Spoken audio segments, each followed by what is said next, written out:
ரோகிணி மகன் கிரிஷ் பற்றிய உண்மைகளை மீனா கண்டுபிடிக்கிறார். கிரிஷ் படிக்கும் ஸ்கூலில் பேரண்ட்ஸ் மீட்டிங் நடக்கும் நிலையில் பல சுவாரஸ்யமான சம்பவங்கள் நடந்திருக்கிறது. சிறகடிக்க ஆசை சீரியலில் ரோகிணி எப்போது மாட்டுவார் என்பதுதான் எல்லோருடைய எதிர்பார்ப்பாக இருக்கிறது. ஆனால் அதற்கு ஒவ்வொரு வாரமும் காத்திருக்கும் ரசிகர்களுக்கு சில எதிர்பார்ப்பை ஏற்படுத்திவிட்டு இயக்குனர் ஏமாற்றத்தை கொடுத்து விடுகிறார்.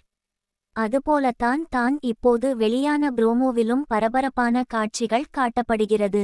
அதாவது ரோகிணியின் மகன் கிரிஷ் படிக்கும் ஸ்கூலில் பேரண்ட்ஸ் மீட்டிங் நடைபெறுவதால் கண்டிப்பாக நீ கலந்து கொள்ள வேண்டும் என்று சொன்னார்கள் என்று ரோகிணியின் அம்மா ரோகிணிக்கு போன் பண்ணி சொல்கிறார்.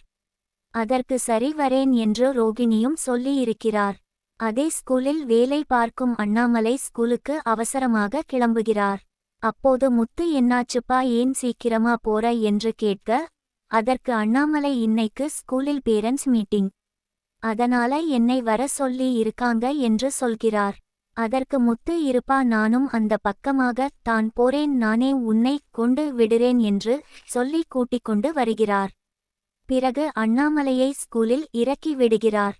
அந்த நேரத்தில் கிரிஷ் அவருடைய பாட்டியோடு ஸ்கூலுக்கு வருகிறார். கிரிஷை பார்த்ததும் மீனாவும் முத்துவும் கிரிஷிடம் போய் பேசுகிறார்கள். அப்போது மீனா கிரிஷிடம் எப்படி இருக்கடா என்று பேசியபடி அவருடைய பாட்டியிடம் என்னம்மா நீங்க ஒரு போன் கூட பண்ணல, எங்களையும் போன் பண்ண வேண்டாம்னு சொல்லிட்டீங்க என்று கேட்க, எப்படியாவது இவர்களிடம் இருந்து தப்பிக்க வேண்டுமே என்று ரோகிணியின் அம்மா கிரிஷ் உடைய மிஸ் என்கிட்ட பேசணும்னு சொன்னாங்க இப்ப வரேன் என்று அங்கிருந்து கிளம்பி விடுகிறார்.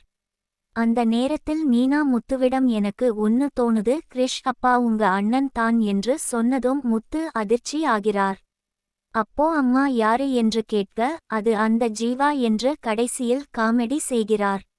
எப்படியோ ஓரளவுக்கு கண்டுபிடித்து இருக்கும் மீனாவும் முத்துவும் கடைசியில் ரோகிணியிடம் ஏதாவது ஒரு விதத்தில் அவமானப்பட போகிறார்கள் அல்லது திட்டு வாங்க போகிறார்கள் என்று தான் தெரிகிறது.